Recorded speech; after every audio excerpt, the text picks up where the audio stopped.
Welcome to USA Global TV and Radio, where our mission is to provide education, entertainment, hope, and inspiration. USA Global TV and Radio connects you with experts and audiences all around the world every single day to help you succeed in business and to live a richer life. Visit us at usaglobaltv.com to learn about career and life-changing training and mentoring programs like the Listening Mentor. Subscribe to our newsletter to stay informed about our special programs and offers. Discover how you can become a guest on one of our shows or a host or producer of a USA Global TV and Radio show of your very own. That's USA Global TV and Radio, where the doctor is always in.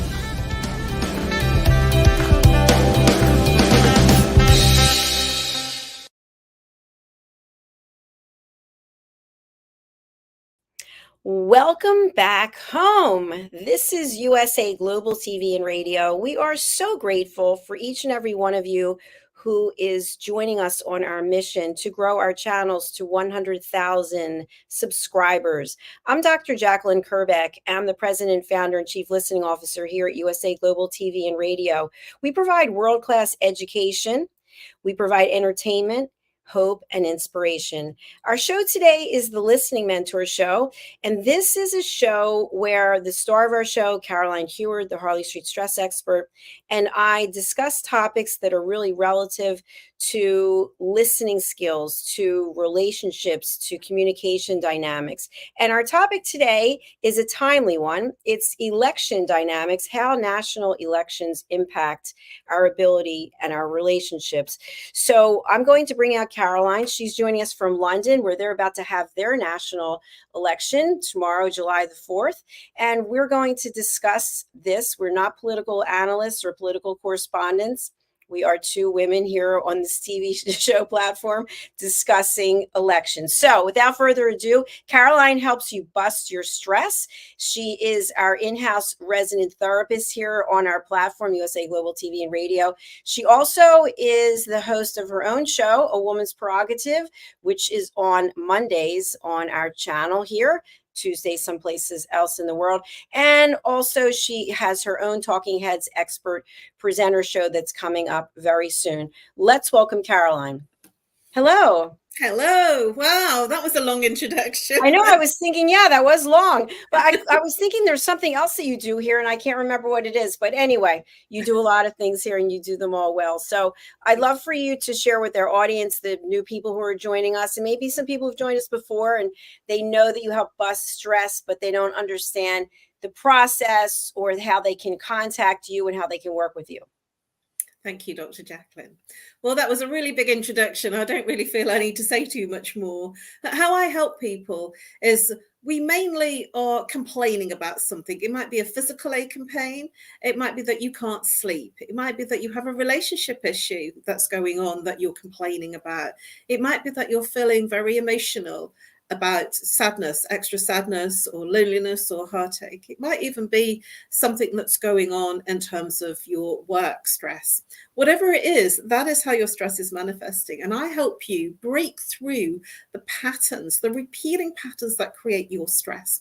And how I do that is I work with root cause therapy and chakra psychology. It's a really simple and yet profound process where it moves you out of the thinking, conversational mind, reconnects you to your heart and reconnects you back to your five senses so you feel and release the emotions and feelings that were trapped, which releases any physical, emotional, mental, behavioral ache and pain, and you become more peaceful. You certainly get an incredible night's sleep. And what I do for you is I literally bust through the patterns that create your stress. And it's very simple. And I'm offering an extraordinary deal on an introductory session for 1 hour where we'll break through 3 of your symptoms and it will leave you feeling incredibly peaceful. Thank you, Caroline. I just literally forgot about my contact details. I'll give them later at the end of the show if you want. Sure. Well, we've got them right here. Email nomorestress@live.co.uk. And you also take phone calls the good old fashioned way. Well, it's +44 if you're international. If you're local, 07523 120 189. Thank you, Caroline. So I mentioned that your national election is coming up and ours is coming up in November. And there's a lot going on in this country. There's a lot going on in that country. And you and I are not experts by any means when it comes to politics. I don't think either of us even like politics or political discussions. But I thought it was a good topic because I want to look at it as it relates to our ability to listen, to be present. So typically there are multiple people running for something and they're from different parties. They have different platforms. They have different ways of looking at things. And you're either for that person or against. And then somebody else you care about is the opposite. And then people just, they stop talking. We've seen it so many times. She's an idiot, name calling, he's an idiot.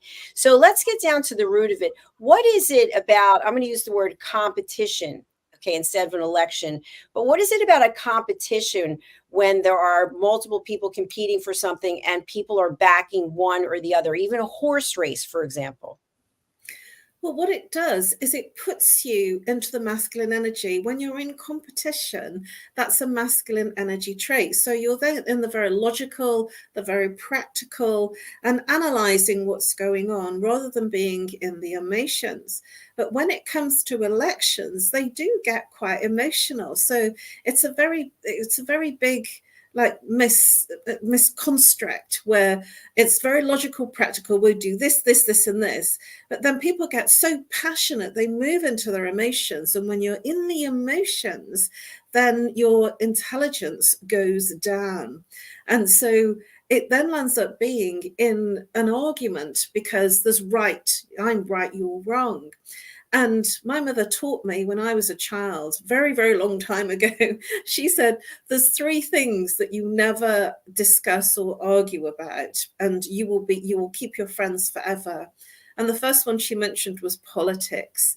And I've really stuck to that because if you're then arguing with someone that like for England, for instance, the Conservative or who you are going for, then, and you're making the other person wrong for choosing the alternative main party, you land up disagreeing and it gets very emotionally passionate, and that it doesn't work. It doesn't go anywhere.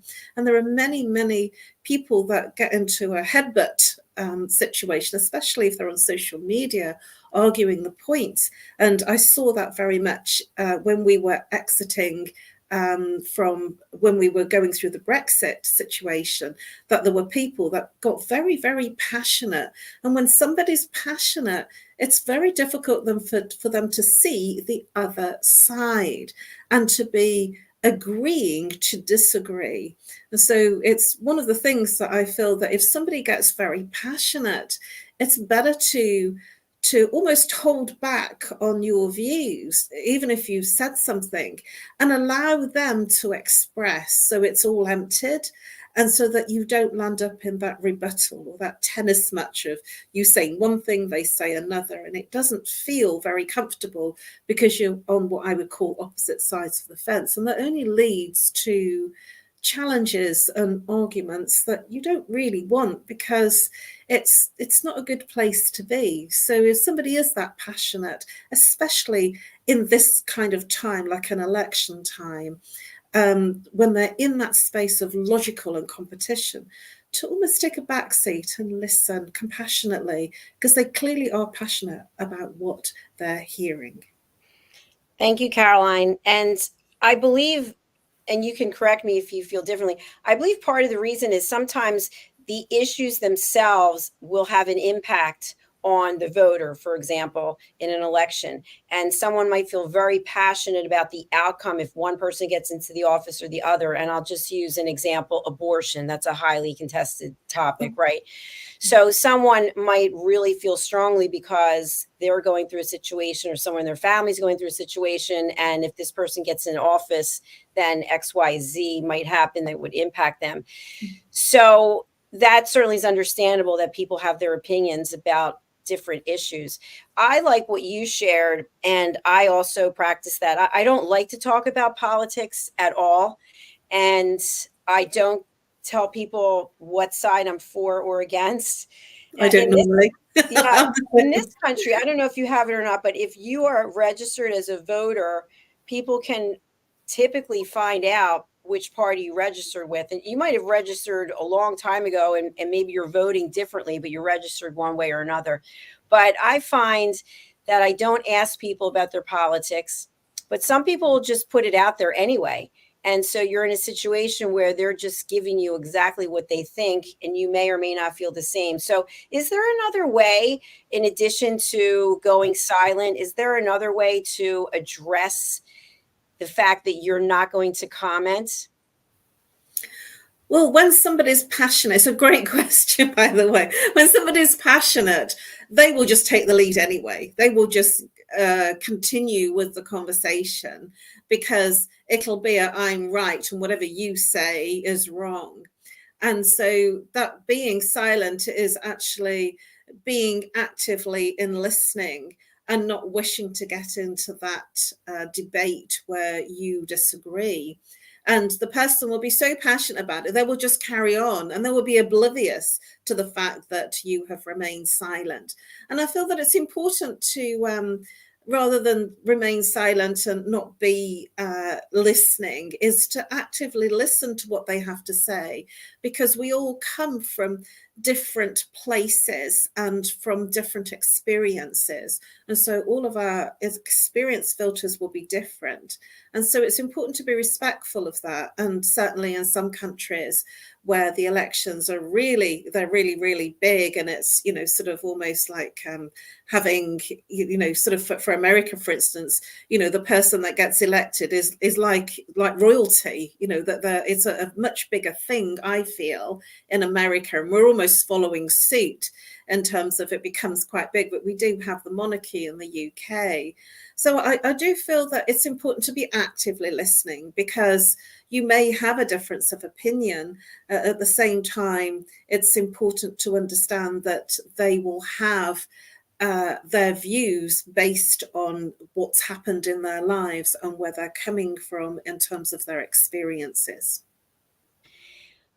Absolutely. And something that I want to talk about as an extension of that is, if you're saying that you are voting for one party and I'm voting for the other party, what typically can happen is that you, not you specifically, you in general, just stop listening because you're furious or you don't agree. And now you're not hearing anything that the other person is saying. And the other person may or may not, because they may be so into their head, realize that you're no longer listening. But this definitely puts a divide between people. And then I've even heard people label other people, oh, she's a liberal, oh, she's a conservative, whatever it is. And it's kind of like, no, it's actually a person, it's a human being who feels one way or another. So our goal is to teach people how to listen at an elevated level. So what would you like to share with our audience? It doesn't matter if it's an election. It doesn't matter what the situation is. There are many triggers that people just shut down and they don't listen. What I would suggest is to be open, because you don't know what they're going to share. And sometimes they might have a different perspective that you hadn't seen or hadn't thought about. And so I'm one of those people that are naturally curious. I'm constantly in some kind of education. And so my personality is naturally curious and learning. And so I'm always open, and some people aren't. And so it's important for me to say that to be open is a good quality to have, because when you're open, you might hear something or hear a perspective that you hadn't thought about, and taking away from sort of something that's very one way or another, like politics. It could be that somebody suggests something to you that you just hadn't even comprehended or thought about. For instance, I'm just going to give a really wayward example here, that I'd never ever contemplated ever wearing wigs. I've always like sort of mastered and done lots of things with my hair, and spent a lot of money. And yet I've met with other people where I've been staying over at conferences, and I found that they had a really different hairstyle. And I made comments saying, "Oh, your hair looks wonderful. It looked amazing yesterday. How do you do that?" And they shared with me that they were wearing wigs. And I thought, oh gosh, I'd never even thought about it.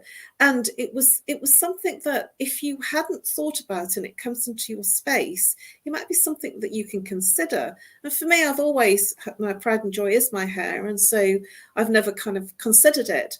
And at the same time, it gave me a perspective. And I know a lot of people that wear different wigs. Now, this is like sort of a flippant example, but it gives you some perspective of seeing that there is, in listening and in being open to listen, actively listen to what they're saying and what they're demonstrating, that it's possible to gain a new perspective and maybe something that you could do differently that will enhance your life. That's such a fun topic. Thank you for bringing that up. I love wigs also. I've got 3 wigs right here that I got during the pandemic and I haven't worn. But yeah, that was a great story. Thank you for that share. Well, it's true. I'll share everything from my heart because it was just so enlightening to me. I thought, wigs, I've never thought about wearing a wig.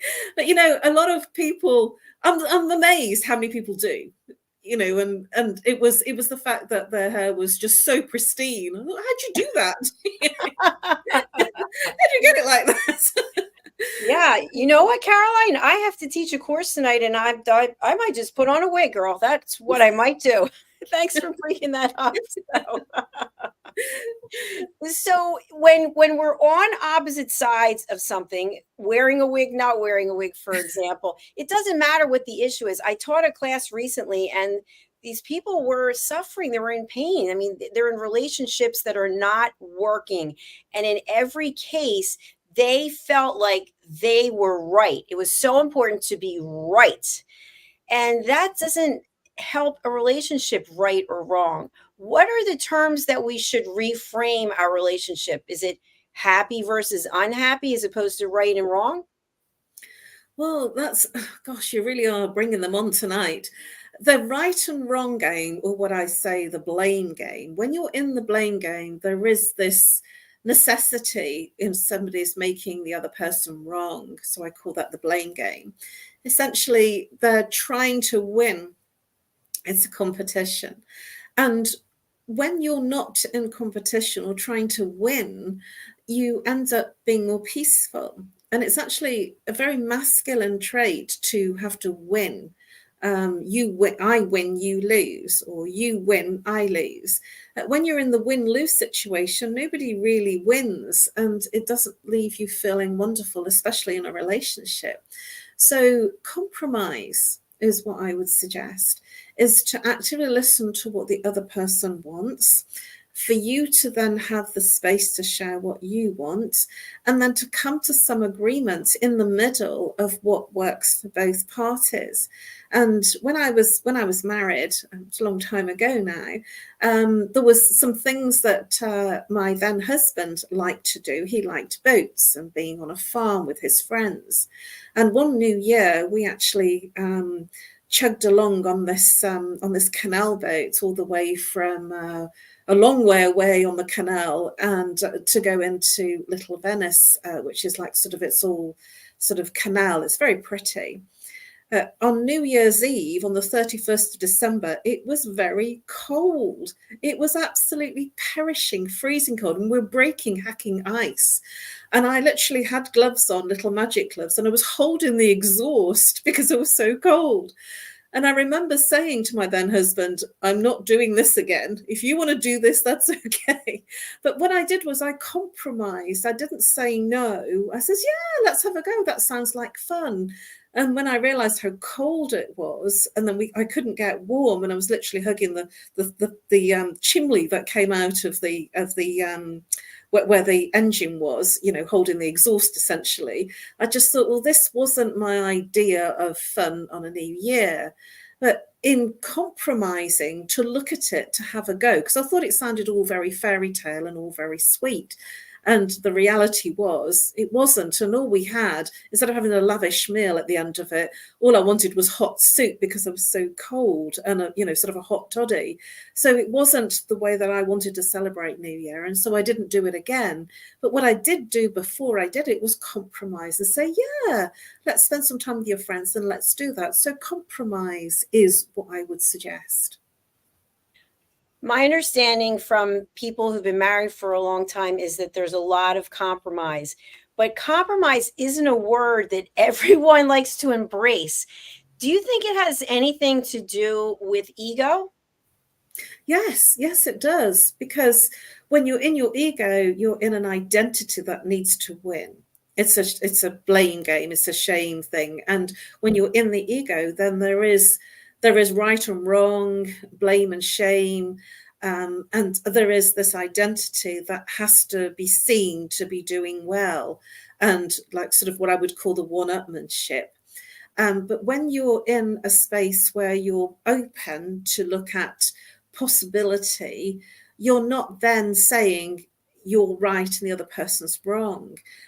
Essentially what you're then being open to is saying, well, that's not something that I like doing. So why don't you do that? And I'll do something else and we'll share the experiences together. And I think that makes a very healthy relationship, because you can't be doing all of the things together all of the time because it'll make you very boring.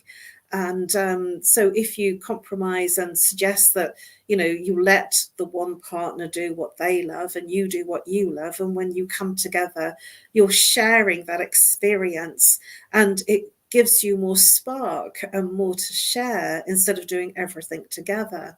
And it also makes it much more, much more harmonious, because if you compromise to the point that you're doing something that you really don't enjoy doing, or you completely dislike with utter disdain, then it's not fun. So it's important to compromise to a point and then say, hey, that's your thing, this is my thing, and let's sort of do our thing, and then share that in terms of sharing the experience together of what happened. So that's your conversation. And what I love about what you just shared is there's so many opportunities for people to strengthen their relationships. So by going out separately and doing your own thing and then coming together, you can have a great conversation where you get to learn from each other. Excuse me. However, I've also seen in certain situations where, let's say, a boys' trip or a girls' trip, a husband and wife take separate trips, and then there's jealousy. There's the insecurity. Well, I don't know what you were doing while you were with those types of things that are just counterproductive. But yet it's about having the last say again. Well, when somebody's needing to have the last say, this is coming from the ego, and it's because there's something that's not right for them. And it's not about you, it's about them. It's about their insecurity within themselves. And when somebody is feeling very happy within themselves and peaceful, they're not needing that external validation. They're not needing you to be there, and there is a trust. And if the person doesn't trust you, it also is an indicative of the fact that they don't trust themselves. They have low self-esteem because they have not delivered on what they said that they would do in another instance in the rest of their lives. So if they're not trusting you, it's because they're doing something that would break their trust with you, but they just haven't been found out. And so usually if there's a distrust, it's coming from that person rather than something that you did. It's something that they have to resolve within themselves. Absolutely. And Caroline, you talked about this before, and I actually just quoted you the other day about pointing fingers and what's pointing back at you. Can you talk about that? Yeah, of course. I don't know how it will work here, but essentially, when you point your finger out at the one person, you say it's your fault, you did this. If you look at the fingers here, there's 3 to the power of the thumb. And so you're literally, when you're saying you, when you're pointing to the other person, you're actually 3 fingers to the power of the thumb, pointing it back at yourself. And so you're disempowering yourself 3 fingers plus your thumb. And so every time you point your finger at the other person saying, this is your fault, you did this, you're actually disempowering yourself completely. And even though it might make the other person feel uncomfortable, it's actually more detrimental to you than the other person. Absolutely. And it's also self-awareness. And what is the big thrill about blaming someone else and making the other person feel bad? I never understand that. It's hard to watch.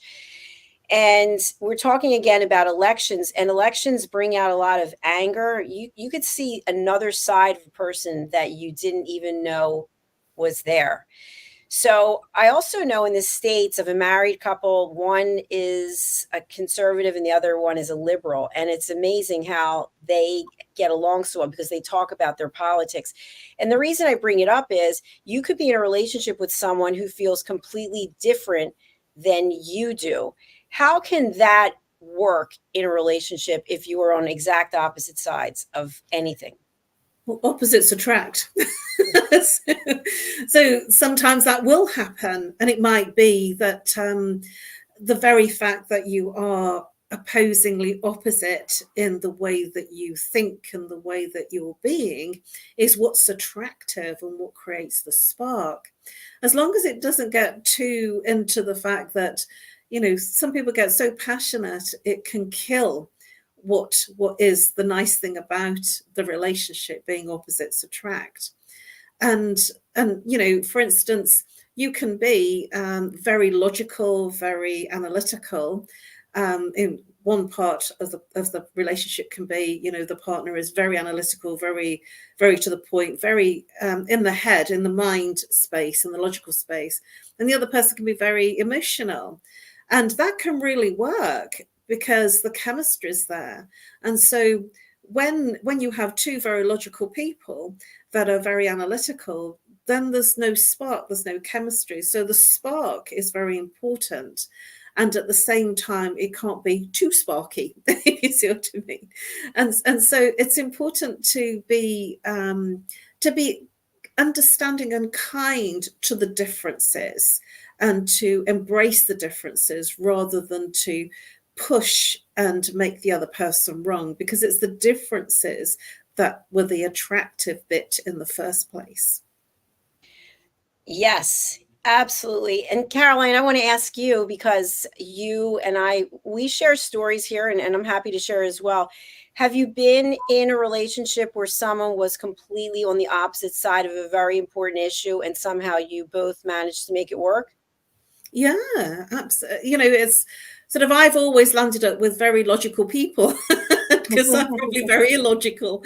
And, I've landed up with people that are very intellectually intelligent in terms of the sciences, for instance, and the maths side of things. And I've had really, really incredible friendships. It's not just relationships in terms of intimate relationships, it's friendships as well.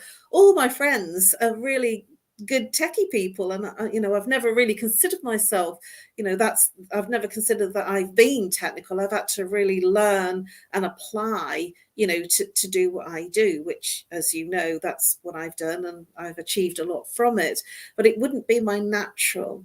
And I actually admire people that are different and opposingly opposite, because I embrace the fact, because I want to almost be like them. And I feel that it's a wonderful relationship to be in that space, to be honoring of their skills and respectful of their skills as they respect yours.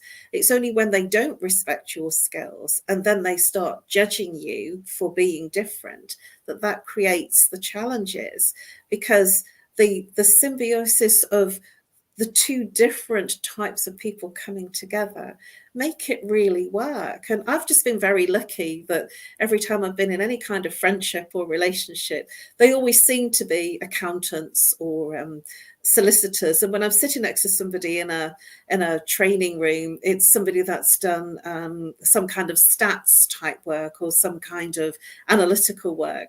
And I always laugh because I think it's hilarious that I seem to attract the completely opposing opposite to myself, and yet those friendships and relationships always seem just powerful to me. They're always wonderful, and I always smile at the differences. That some people like to only be similar and the same, and that doesn't create the spark. When you're different, this is when it creates much more passion and much more thrive and drive within a relationship, and much more thrill. And so that you have to kind of weigh that up against the downside of somebody getting so passionate in what they do that it upsets the apple cart, so to speak, and it upsets the general nice dynamic, the respectful dynamic, because that's where it can land up sometimes. So it's important to be respectful of each other's differences. That's where I would say, that's the place to be if you have that big indifference, to be respectful of agreeing to disagree. Excellent. Thank you, Caroline. And when it comes to people who have similar views, you were just sharing that the people who like the same things, you were saying opposites. I'm sorry, opposite people. So opposites attract. But I also think that if you are someone who has not done any self-development work on your listening skills, for example, that you might constantly be at odds with the other person because they are different than you.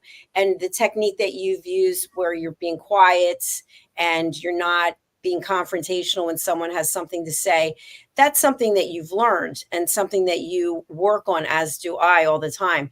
So if two people are more similar than different, is the likelihood that they'll get along and be able to be better communicators higher? Well, I think in a relationship, in an intimate relationship, then that might be a bit difficult because of the spark. That's what we're talking about, the spark, the passion. If you're too similar, then it becomes a bit dry. But in friendships, they say birds of a feather flock together. I was trying to think of the analogy. And so you'll find that people will naturally come together that are the same. That isn't a great basis for an intimate relationship, because when you're the same, there's no spark in it. This is how friendships form when you're the same. Then when you're on the same page on everything, it becomes almost like sort of you're not stretching with them.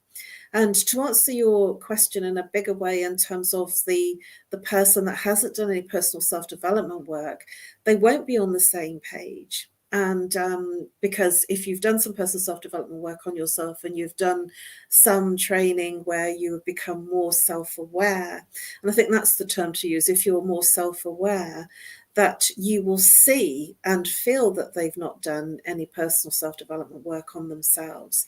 And they will be in the blame game, in the shame game, and the right-wrong game. And when they are there, you can't really argue in that space. It's just really challenging. So it's important to let them say what they need to say, and then they will feel calmer, because when they're in that place that they want to say what they need to say, it's because they want to win, because they feel that they gain their energy from winning and you losing, and because they don't realize that everything is frequency and they can actually be energized by being in a place of more inner peace.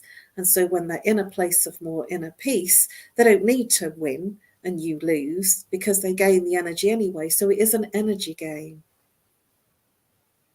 Caroline, so many great points that you just made there. I'm not even sure where to start. But what I really want our audience, whether they're on live or the replay, to be open to looking at their own listening skills And I bring this up again where the concept is about national elections, but it's also about one-on-one personal relationships.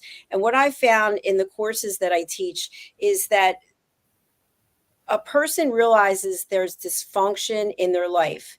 They've been able to pinpoint it to a specific relationship that's no longer bringing them joy, but they truly feel that they're doing everything correctly. And as soon as they start sharing a basic scenario of what goes on, I'm just listening as a coach, and they don't think they have any accountability in the relationship. They think it's always the other person's fault. And we talked about that, but I'd really like to close out with some powerful suggestions on how people can take a look at themselves. Start with you yourself, and then realize you can't change anyone. You can only change yourself. That's such a powerful ending. It's called transference. So every time you hear yourself, and this is about self-analysis, self-awareness, when you hear yourself complain, you did this to me, you make me feel angry, you make me feel sad. If you're hearing your dialogue saying that you make me feel basically saying that the other person has made you feel upset, angry, and useless, then as soon as you're saying that, no one can make you feel anything. You make you feel. And when you absolve your responsibility by giving it to someone else, you actually disempower yourself. This is the pointing the finger again, pointing the finger at somebody else saying, you did this, you make me feel. And when you're hearing yourself saying that, almost stop, reflect, and look inside deeply as to where you feel sad, where you feel angry, because everything in life is a trigger. And there might be something that the other person did that created a trigger.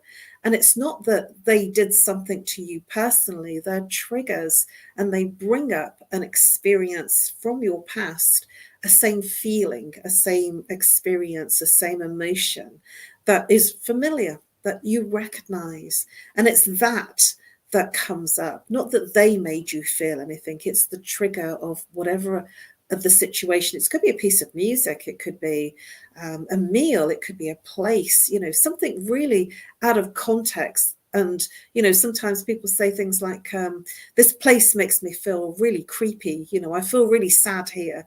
And it's because it's bringing up, it's triggering something internally, because everything is a mirror.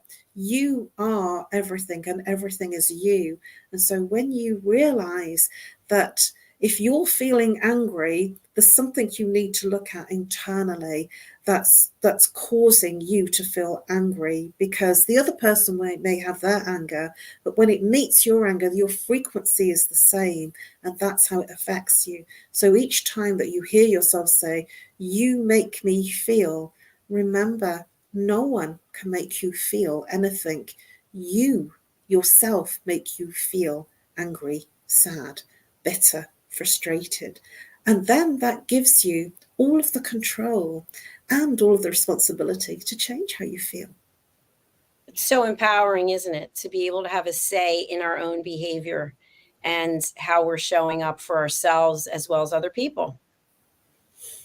Very much so. I mean, it took me a long time to learn this stuff, and it's not easy, because it's natural to say, hey, you did this to me, I'm not happy with that.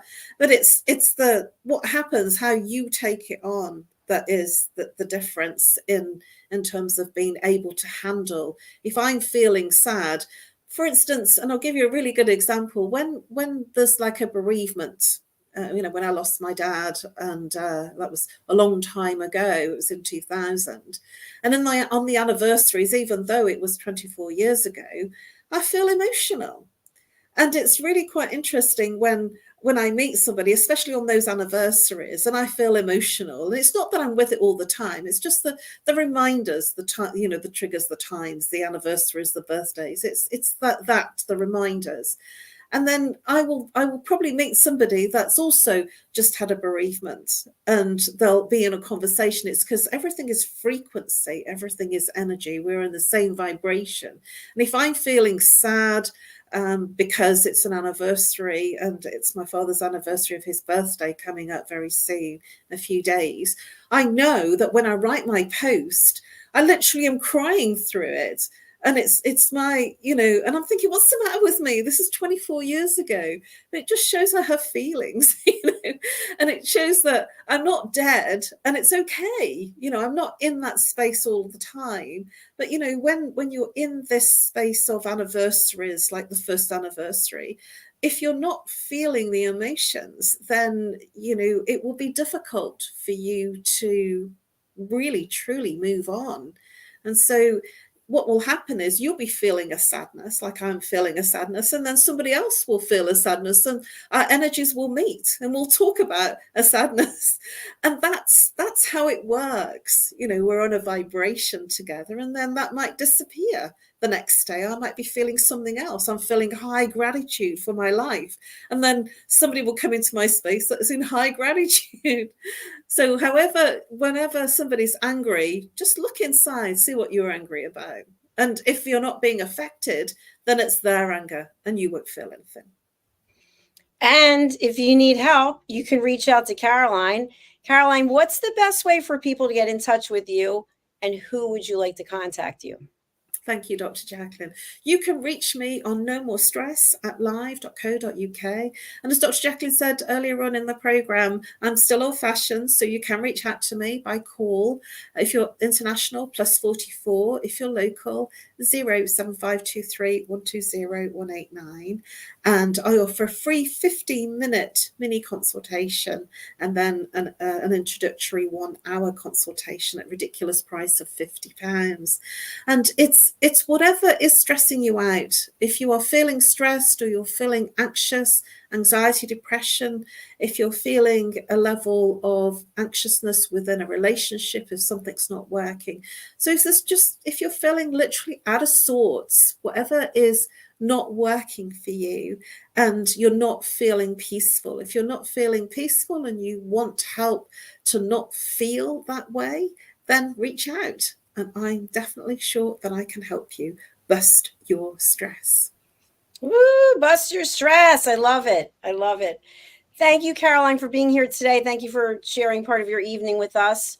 And we look forward to seeing you for your next program, which is coming up. I don't know what today is, Tuesday, next Monday and next Tuesday. Yes, I'm looking forward to it. Thank you very much. This show's gone very quickly. And I feel it's important to say, because we don't always say, this show is not rehearsed. There's no script. I've got no idea what our wonderful Dr. JACALYN is going to ask me. This is completely off the cuff. I've got no notes. I've just got the subject, and I never know where it's going to go. So what you're getting is live, literally live, off the cuff response, question and response. So, it's important to say that, because we don't script. We don't have a clue where we're going to go with our shows. I don't know what I'm going to ask. I have no idea. In fact, on one of the other shows I did today, before the show began, the person said, well, what are you going to ask me? What's the first question? I said, I have no idea. I really don't know. It depends on, or I don't know. I don't know where they come from, but it's been a fabulous episode. And I thank you for your authenticity and for sharing your expertise here with us. Thank you. Always a pleasure. Bye for now. Happy wigging. Okay. All right, everyone. Thank you so much. I just want to share with you a new update. We are on a mission to get to 100,000 subscribers by September the 15th. And as of today, we have picked up 435 subscribers, which I did this slide about an hour ago, and it's already gone up from there. So thank you, thank you, thank you. We actually have 2 YouTube channels. We'll be promoting the other one. I just want to focus on one at a time to get to the 100,000. But if you can go over to our YouTube channel, USA Global TV, and subscribe, we would really appreciate it. All right, that's all for now. We'll look forward to seeing you again for our next program. Take good care, and we'll see you back here soon. Bye.